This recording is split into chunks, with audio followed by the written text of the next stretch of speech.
All right, we got a really super stylish, eerie, just unsettling film that will be probably talked about in this festival, so let's get into it.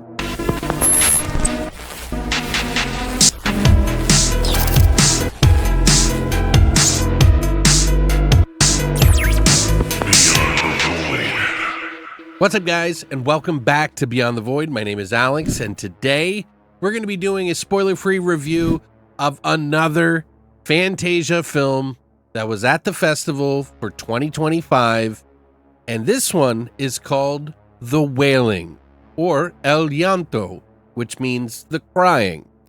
It is a Spanish, Argentina, and France co-production, or tri-production, and they are working together to make a one hell of a different horror movie than I think many have seen. Although this movie does have some vibes from other countries that do horror as well, and I think it's taking the best parts of all of them. This is a story that is much more in depth than what this says, and I think it just is intentionally trying to push you into the mystery. I'll try to be as vague as possible, like I usually am for my spoiler-free reviews, but it says a group of young people inadvertently resurrect a seemingly invisible evil. And that's true. But there's so much more to this movie. This movie crosses time and, generations, and a woman is somehow starting to get pulled around in the middle of a nightclub, and they don't know why. And she's getting her head bashed on the bar, and things are pretty crazy. I personally love when films go out in the open and do horror. I think it needs to be done more. It needs to be more brave. It's not easy to do and make it scary, I think. Most horror movies, especially ones that are kind of a slow burn like this one, tend to go into very quiet areas. And some of these movies I've been seeing that are coming out are a little bit more modern, standing up to the fear and the horror in the middle of a room, like a lot of films that I love in Argentina have been doing lately. So, and this is an Argentina co-production, so.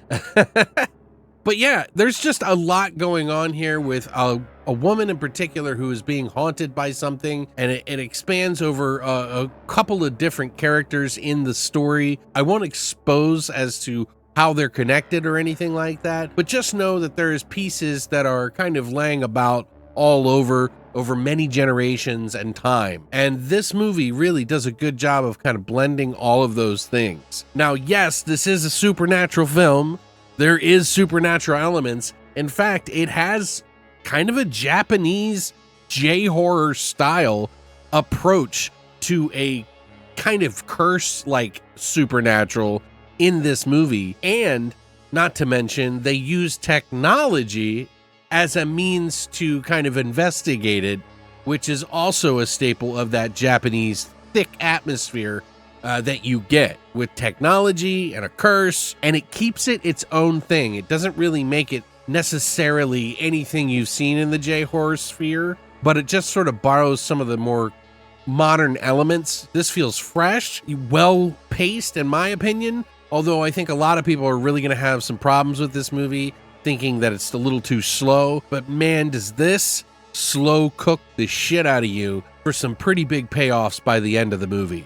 I think it works, but I think there are going to be some people that aren't really into the horror that we are. They may be looking for something that's kind of more surface, and this really kind of gets you in the mood, takes you out to dinner, and then pound.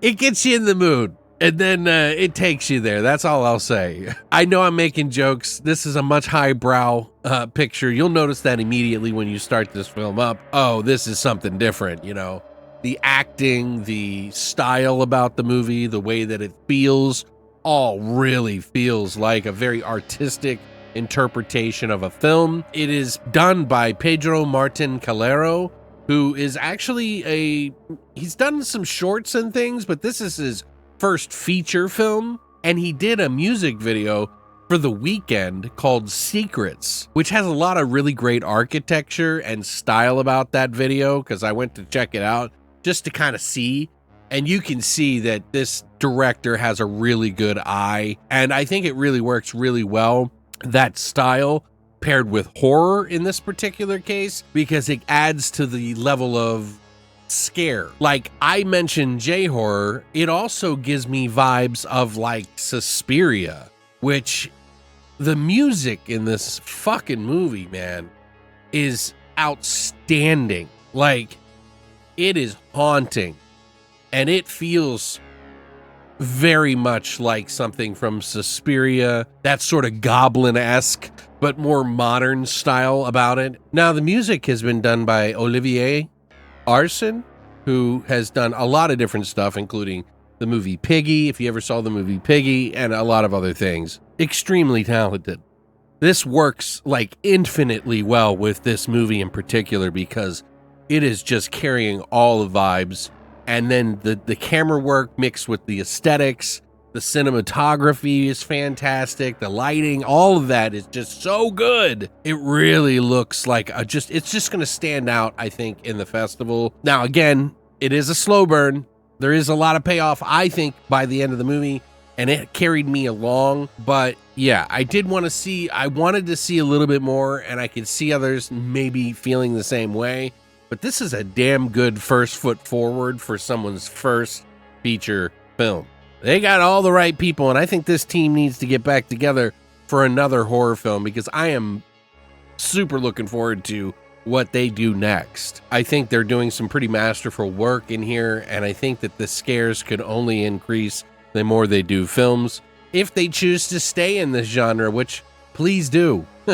I really enjoyed this. I would give this one probably like an 8 or an 8.5 out of 10.